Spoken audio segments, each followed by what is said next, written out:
मुत्तहदा अरब अमारात ने ईरान के साथ तमाम तजारती सरगर्मियाँ, कारोबारी तबादले और माली लेन देन मज़ीद अहकाम तक मुअत्तल कर दिए हैं। मुत्तहदा अरब अमारात के वज़ारत ख़ारजा के मुताबिक ये फैसला खित्ते में बढ़ती हुई कशीदगी के बायस किया गया है, जिसके नतीजा में इलाकाई और आलमी अमन सलामती को शदीद खतरात लाहक हो रहे हैं। वज़ारत ख़ारजा की तर्जुमान इफ़रल हमली ने कहा है कि मुत्तहदा अरब अमारात खित्ते में अमन, इस्तेहकाम और खुशहाली के फ़रोग़ के लिए मुज़ाकरात, ताउन और इलाकाई यकजहती को अहम ज़रिया समझता है।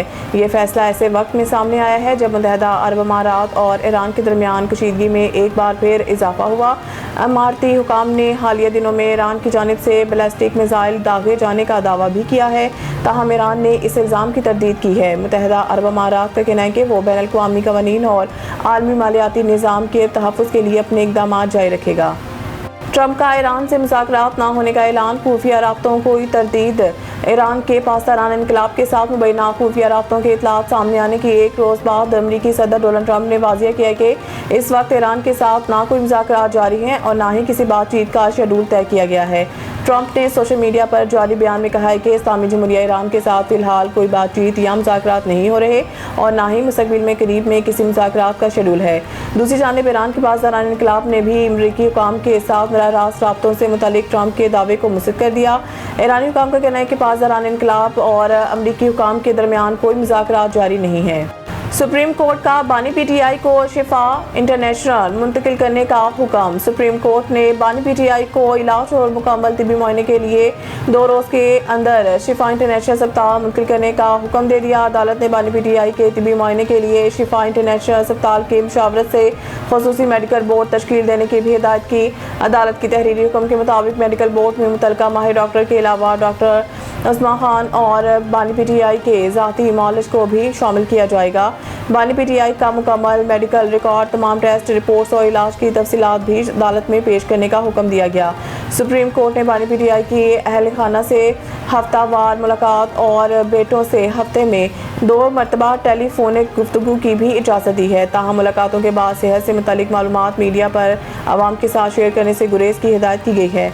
अदालत ने वाज़ेह किया है कि बानी पीटीआई की सेहत को सियासी मकासद के लिए इस्तेमाल नहीं किया जाएगा, जबकि अस्पताल में दीगर मरीजों की सहूलत और सिक्योरिटी को मद्देनज़र रखते हुए किसी अवामी इज्तिमा की इजाज़त न देने की हिदायत भी की गई है।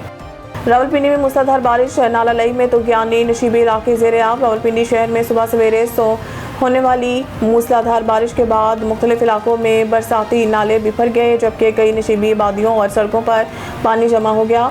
हालिया बारिश के बाद नाला लई में पानी की सतह में नुमाया इजाफा रिकॉर्ड किया गया।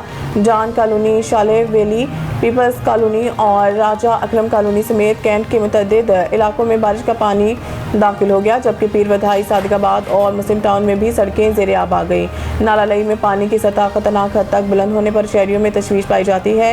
एमडी वासा ने अर्बन फ्लडिंग के खदशे के पेश नज़र नाला लई के इतराफ रिहाइश पजीर शहरियों को मुहतात रहने की हिदायत की है। वासा हुकाम के मुताबिक पानी की सतह में मजीद इजाफे की सूरत में सायरन बजा जाएंगे, जिस पर नाला लई के करीब रहने वाले शहरी फौरी तौर पर महफूज मकामात पर मुंतकिल हो जाएँ।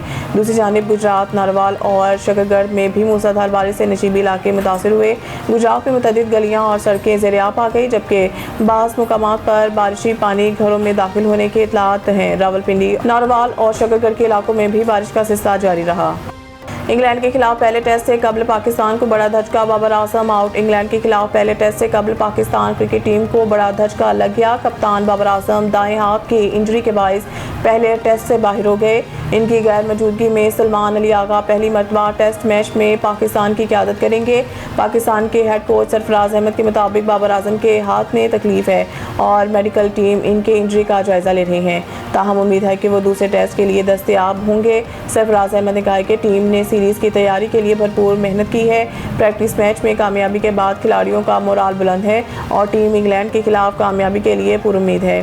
पाकिस्तान और इंग्लैंड के दरमियान 3 टेस्ट मैचेस की सीरीज़ का पहला मुकाबला आज लीड्स के हेंकले ग्राउंड में शुरू होगा।